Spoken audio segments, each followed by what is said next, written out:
Well, Happy New Year! Today I'm going to be showing you two new methods to paint evergreen trees using the 1-inch brush. And I'm going to stick a little cabin in the painting too. So my name is Yovette. I'm glad you joined me today. Let's go get started.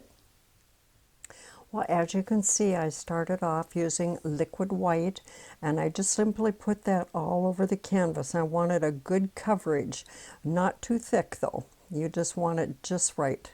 So then let's go into a little yellow ochre, and to that yellow ochre, and let's add a little brown, just a touch of brown. And just making little crisscross strokes going back and forth all over the top of the canvas. I'm actually covering the center, more of the towards the left side, the center left, and adding a little bit of red because I just want to warm this sky up just a tiny bit. I think a warm color in the sky always looks really, really nice. So add as much red as you want to your sky and just blend that down into the yellow. And now let's grab just a little, just a tiny bit of black. It just changes the color just a tiny bit. I think it makes a very interesting color in the sky. And just blend that out and start adding some white. I want to glow right down here. This is probably actually right about in the center of the painting. Just titanium white. Just make a nice glow in there. Now with that brush, that same brush, and it's still got white on it, a very light color, going into some Prussian blue, a little black. Just let's put in some color, some blue color in the sky. Again, just using these little crisscross strokes, just going back and forth.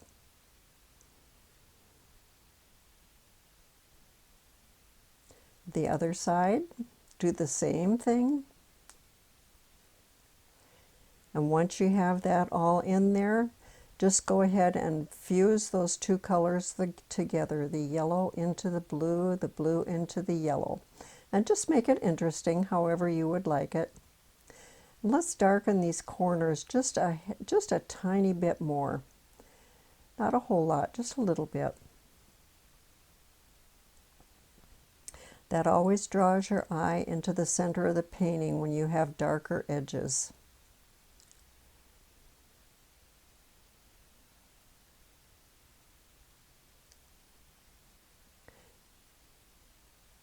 Now with that same brush and not adding anything to it, just using the paint that's already there, this is the first kind of tree that I want to show you how to do.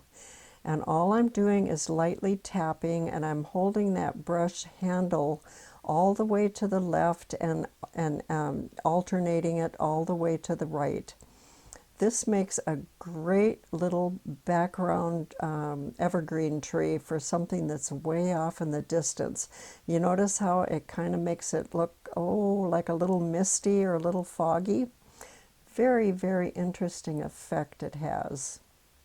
And I'm varying my colors. I'm just adding a little touch of blue here and there, sometimes a little brown, sometimes some red, just whatever colors you want to add to make these distant trees just a little bit either darker or a variation of shade.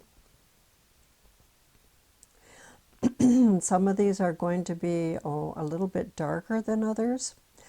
Through the center here, I'm just barely touching because I want these in the center to be very, very light so that they look way, way distant. And you notice how I'm even making it kind of,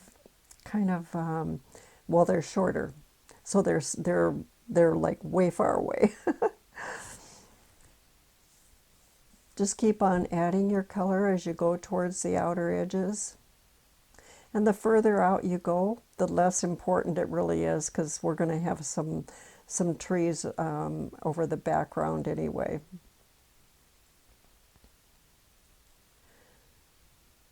So these are interesting trees, aren't they? I really like doing these. I've taught this class quite a few times, and I've used different brushes for these trees. Actually, the 1-inch brush really does work the best for this. Now, that's not to say that you should use, if you're using a canvas that is an 18 by 24, let's say, then you definitely probably want to use a 2-inch brush instead of a 1-inch brush. The only reason I'm using the 1-inch is because this is a 11 by 14, so it's a lot smaller canvas than the big ones. So it's just right for me. I love painting on this size because not only does it show up well in my camera, but they're easy to easy to store and easy to take care of.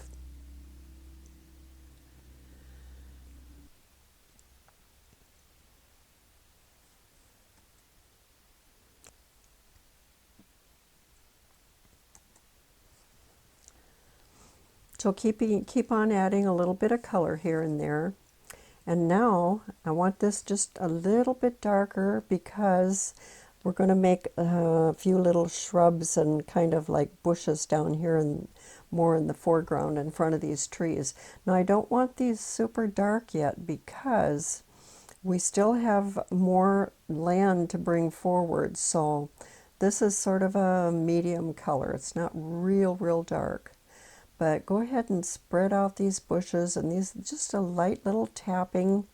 Just vary your brush, turning it a little bit left, a little bit right sometimes, varying the shape of your bushes. Then load the other side, or excuse me, load your brush. Let's go to the other side.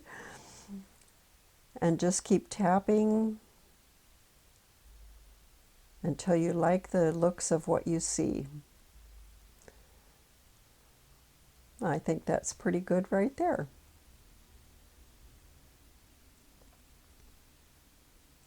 You notice how I'm keeping it really light through that center part. That'll help when we put the snow on.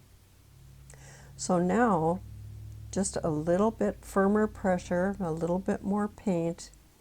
I want to make some kind of like old grassy areas in front of these bushes, and just load that brush really well and just push upward.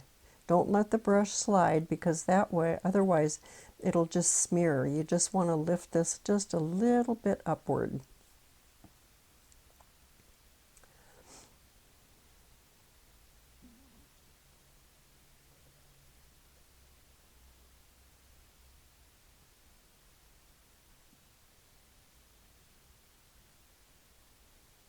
And you don't need to go all the way to the edges because, like I said, we're going to have some trees there in front of there. So now with a clean brush, this is a clean 1-inch brush. I'm just going into titanium white, and see how I'm wiggling this? Just wiggle back and forth, and the reason being is because you want to get that paint in between the bristles so that the bristles kind of stick together. And then going into the snow area, bring that down and grab a little bit of that dark paint and bring it right along with the white, and that kind of makes your shadows. Boy, it's really pretty that way. I really love that. And just bring it down, blend it in. Don't blend it too much or you'll lose all your white. You definitely don't want to lose the white. So now with my dark brush again, let's add another layer of grasses, just lifting upward. We're just alternating back and forth between brushes now. That's why I have two brushes. I have one brush for darks and one brush for lights. So now back into the white again.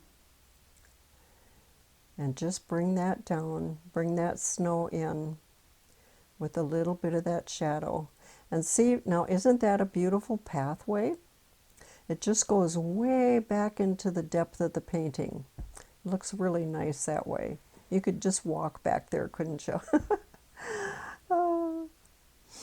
So now I just dipped into a little bit of oil medium, and you can use thinner for this if you prefer. I think actually thinner works better, but I don't have any thinner. I'm not using thinner. So I just used a little bit of oil, clear oil medium. Let's just make a few little sticks and twigs in the background here. These wouldn't be real dark, they'd be kind of light, kind of faint, because they are so far away. So just load your brush, bring a few sticks in, just wherever you think they might need to go.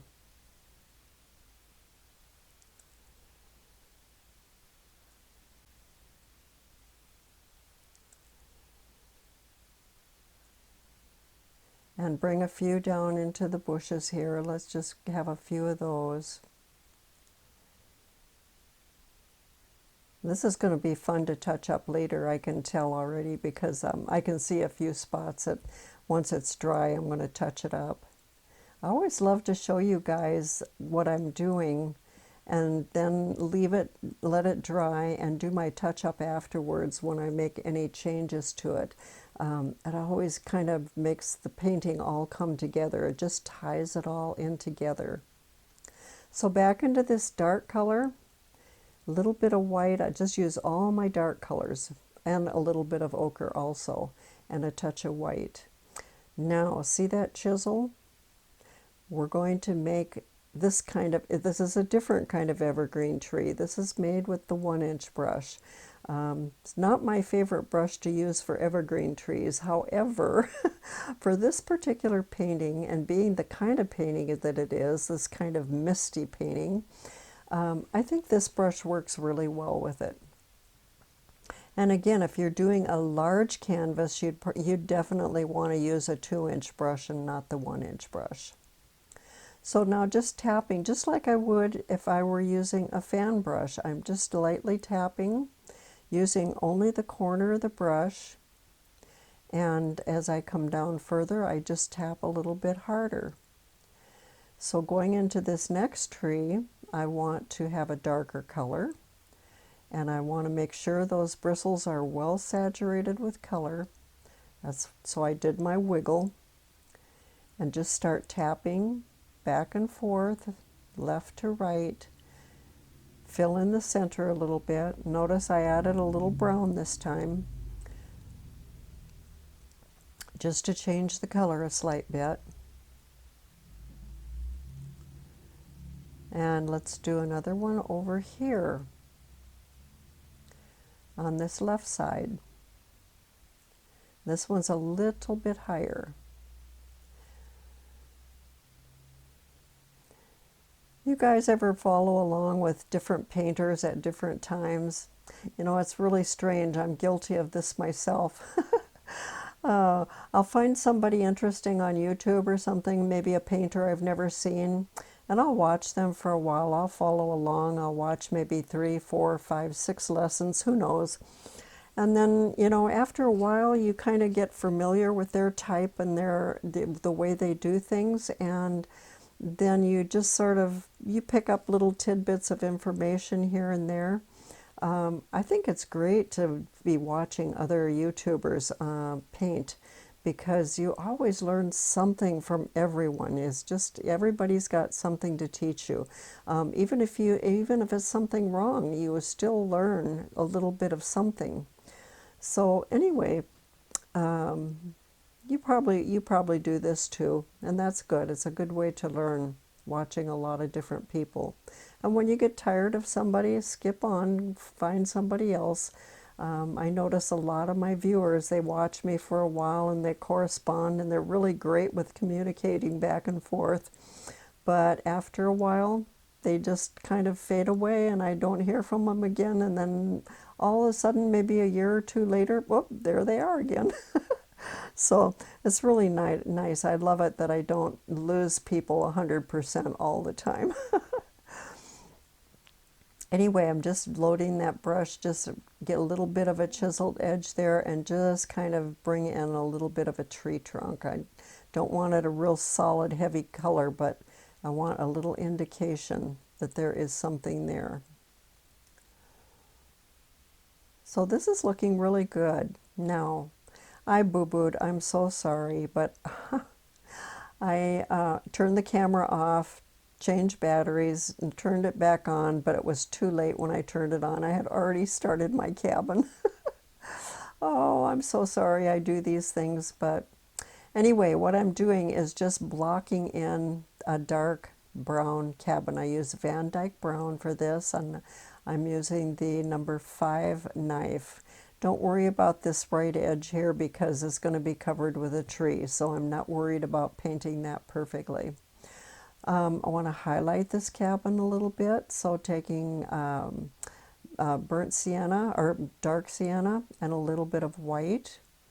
And let's just go ahead and bring that knife under the roof line and bring it straight down. My straight down isn't always straight, as you can see.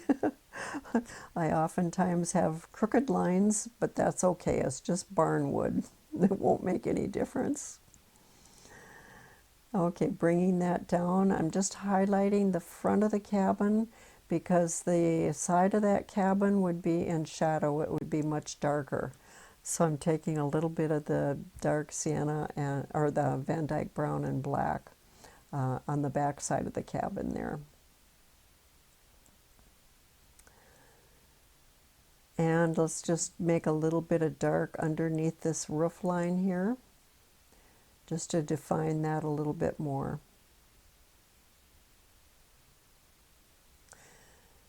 One of these days I'm going to do a cabin painting or some such thing and just really take my time with it. It probably won't be a YouTube video, but I will show you what I'm doing and let you see maybe the progress of how it's going. So I did my little door. Here's a couple of little windows. It's funny, I look at this and I think, that looks like a funny little man, doesn't it? Oh, little touch of white on the sides here.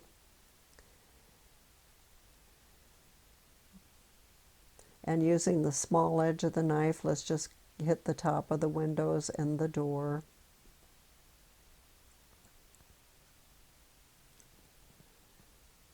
That's good for right now.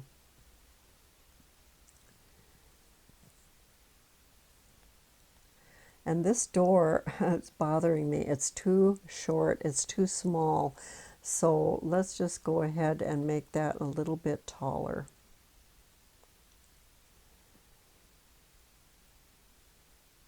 Yeah, that's so much better. That's definitely more of a better height. Now for some snow on the roof, I'm just grabbing a little roll of white and just bringing that down at a slant to the right. And I notice I'm not making it a solid white. I didn't want solid white because the snow is not that heavy. It's maybe like it's a little partially melted or something. And when you go to do this underside, this upside down method works well sometimes when you're trying to get a crisp line on the bottom. See, that worked out pretty good. Okay, now all my dark colors again, really, really dark, and lots of it. Load that brush and get that all that brush just totally saturated. And let's start at the top here, way off the top of the canvas. And this is going to be our big tree. Lots of paint, wiggle that brush. Lots of color in there.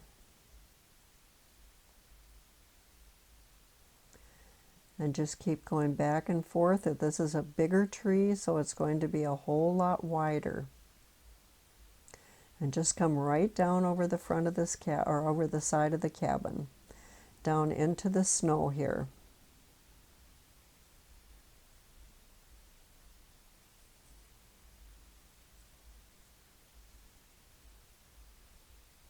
Some more dark color, and let's put in just an indication of a trunk here.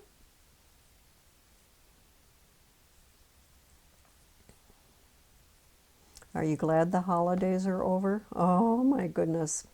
We had a really nice time, my sis and I. We didn't do anything and we didn't go anywhere, which is typical for our Christmases. We're very much homebodies these days. So with my brush, go into the dark. Let's do a few more grasses with the dark brush. A little on the left side, a little on the right side here.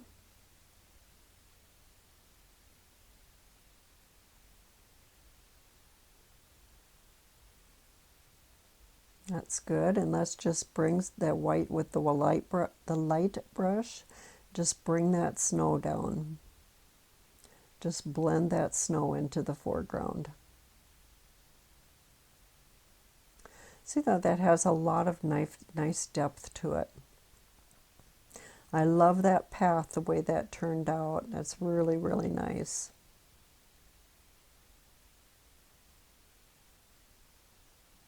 And of course, I've got to have my birds.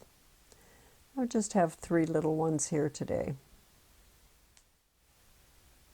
Okay, now I've let this dry, and as you can see, I have changed a couple of things. I did bring some color down into the snow, and I've added some twigs and branches and kind of some distant trees. I've straightened out my evergreen trees a little bit where I wanted them to be a little bit more, like let's say the branches a little more pointed on the ends, a little nicer. I also lengthened the windows on the cabin because they were to me they were too short. So I made those just a little bit deeper. Anyway, I'm happy with the finished results of this, and I hope you try this one. And thanks for joining me today. See you next time. Bye.